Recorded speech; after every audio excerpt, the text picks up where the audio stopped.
Hello guys, good day sa tanan. So karon no, uwan-uwan ang panahon, medyo bugnaw. So video na ko ipakita nimo ang paghimo na kong design sa akong iapilan nga tattoo competition sa Ormoc City last year, Ritual Trees. So naapil mo kog tattoo competition dito. Ako ipakita nimo ang paghimo na kong design diri no. Og kaluyan sa Ginoo nakachamba sa ta dito sa atong iapilan nga tattoo competition.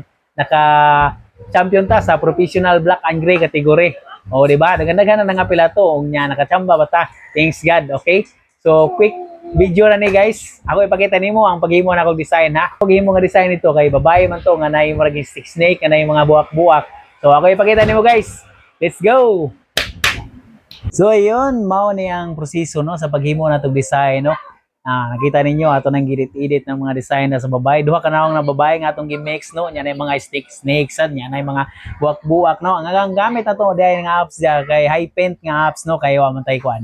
Wa man tay Procreate. Og mao na yung result mga boss nga nakatato na sa panet no. Og nakachamba tani kay kaluyan ta nakakuha ta sa champion sa professional category. Og mao ra to, daghang salamat.